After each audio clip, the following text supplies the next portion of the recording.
हर 8-10 दिन में घास घुस उग जाला। माई हम स्कूल जाता नहीं, कुछ लावे का है तो बता दा, आवाज समय लेता आई। नहीं कुछ होना चाहिए स्वभाव। अरे दीदी कुछ ले आए के ना बा, ले जाए के बा। ले जाए के बा का? ई तोहार टिफिन, हमरो के ही तोहार ख्याल रखे के पड़ी ना। हमार छोटी, तू हमार कितना ख्याल रखेलू, तू ना रहे तो हमार कोनो कामे ना होई। अच्छा कुछो काम ना हो पावेला। जब ससुरारे जइया तो यहू के ले जइया। हाँ। ए बिटिया तनी चाचा के फोन लगा ना, देखी तक कहीं गए रहले कि ना।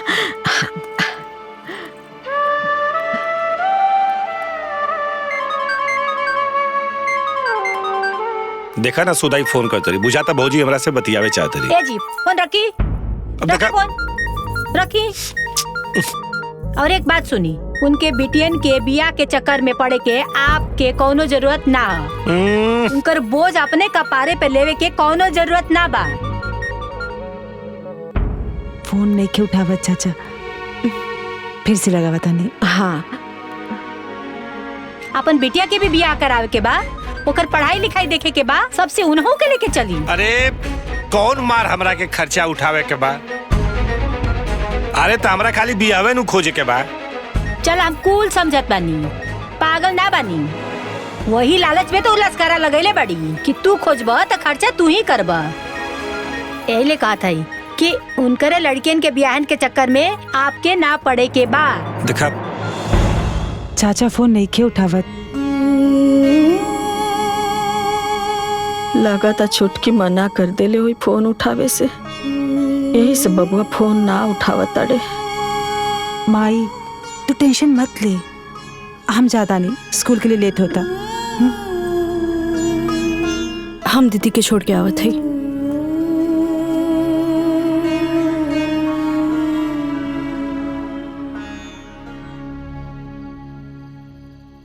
सीमा कल हमरा के स्कूल बहुत जल्दी जाए कहा। कोनो बात ना, हम टिफिन ना टाइम से बना दे। करेला मत बनइया। इहो ठीक बा, खाई। ए बिटिया तनी मामा के फोन लगा देना, लगा अरे दे। माई पहले हमनी के खाना तो खा लेवी दा, बाद में बतियावल जाई। अरे लगा देना, खात रहिया लोगन, लगाओ।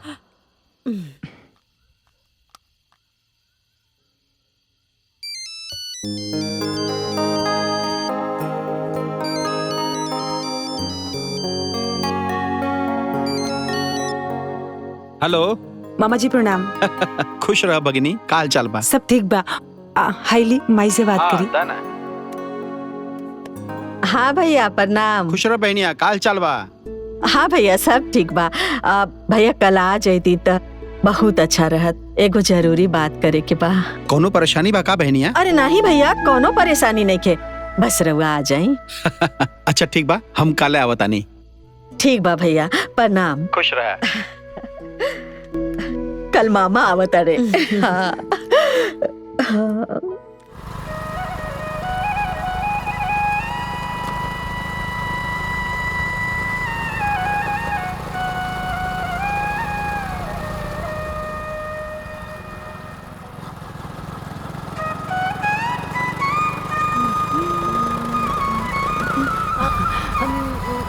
मामा जी। अरे मामा, मामा जी, मामा जी, मामा जी। अरे नहीं नहीं नहीं नहीं, अरे मामा का पैर छू के नरक भेजे के बा का? भगनी और ब्राह्मण एक समान होला। चलिए मामा जी चलिए। भैया खुश रह बहनी, खुश रह। आई भैया। हाँ आई। चलो। आई भैया बैठी। और सब ठीक बा। सुनले हेते पढ़ावे जाली, मास्टराइन हो गेल बाड़ी। हाँ मामा जी। अच्छा बा, कितना देला कुल? अबे ता 10,000 मिलेला। वाह बहुत बढ़िया बा। हाँ भैया। भैया जहाँ कुछ ना रहे वहाँ 10,000 भी बहुत दे बा। अच्छा बहनी, ये बताओ कौन बात कहे कर रहल? भैया रउआ तो देखते बानी, दोनों बेटियन से आन हो गए बानी। कहीं रउआ घर पर देख लेती तो सुधा के यह साल बिहा कर देती। अच्छा थे ही बतावा तू अपने देवर से बात कैले रहलू कि ना? कहनी ता बाकी पता न काहे ध्यान ना देत बाड़े वो। अरे कुछ बात नहीं है, हम बानी ना, सब हो जाई। कैसन बियाह चाही, का दहेज देवे के बा? अब घर द्वार ठीक ठाक रहे के चाहिए, और रहल बात दहेज के तो तनी मनी खेत बा बेच उच के दिया जाई। अच्छा तो चिंता मत करा, हम बानी ना। अच्छा हम चलत आनी, हमारे घरे बहुत कुछ काम बा। अरे नहीं, खाना खा के चाहिए, बाकी जो जो मामा खाना खा के चाहिए बनावा दोनों जने। इतना जल्दी कुल सयान भैली? हाँ भैया। खबरदार, जे बियाह के जिम्मेदारी लेनी था। एगो बात सुन ली, हमरा से बुरा केहू ना होई, बड़का चल रहा दानी बने। अरे महाराज, बहनोई ना हमें, बहन परेशान ही है, ऐसे में बहने के बियाह खोजले में कौन दिक्कत हो जाई, और वैसे भी तो है कौन परेशानी हो जाई? बा परेशानी उरा ना बुझाई, वो हम समझतानी की का परेशानी है। अरे बियाह खोजबा करईबा तो ओमे खर्चा भी उठावे के पड़ी, बता देता नहीं। अरे ऐसा कौनो समस्या ना बा, बहन कहले बा कि खेती बाड़ी बेच के बियाह होखी, पैसा के कोनो दिक्कत ना होखी, बस खाली बियाह खोजे के बा। अरे भाई, बहनोई अगर जिंदा होते हैं तो ऐसा कोनो समस्या ना होत, और बहन अकेले औरत होके बियाह कहाँ खोजी? ऐसे में कुछ हमनियों तो सोचे के पड़ी।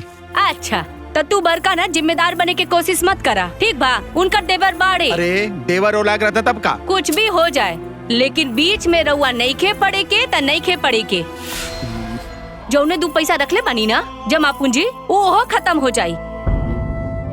नहीं खे खोजे के तब मतलब नहीं खे खोजे के, बता देता नहीं। अरे भाई, हमेशा हड़कम मचोले रहलू। जा एक गिलास पानी लेके आवा, जा।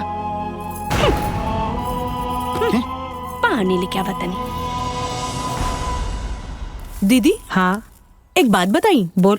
माई ने जैसे तेरा ब्याह खातिर पगला ही गइल बाड़ी, पूरा है ना? हाँ, जब देखा तब हर जगह एक के गिरट सबसे लगावले बिया। हमार सुधा की ब्याह देखला, हमार सुधा की ब्याह देखला, है ना? सुनी ना तो तोर खैर नहीं। जब देखा तब तू दोनों के खिसिर खिसिर लगल रहेला। भाई हाँ? हमने के तो ऐसे ही बात करके हंसत रहनी। अरे चाची, हाँ चाचा पीछा। अरे चाची, ये लड्डू मिठाई ये का? अरे हमरे गुड़िया का बियाह तय हो गइल बा ना। आई चाची बैठी। साजो। हाँ, वो कहा ना कि छेकैया हो गइल बा गुड़िया के, तो सोचनी है कि बहना पाहुर बांट दे। ये बहनी, जब केहू के बिहाई के बात सुनीला ना, हमार करेजा खुशी से गदगद हो जाता। सही कहता नहीं दीदी, केहू को भी बिटिया बहन होके जब बियाह शादी तय हो जाला ना, तो खुशी तो होबे करेला। ए दीदी, ई चाची ना माई के रोआवे खातिर आ गइल बाड़ी। आज ना माई के रात भर नींद नहीं, बस। शादी के बाद सुनते ही ना माई के नींदे गायब हो जाला।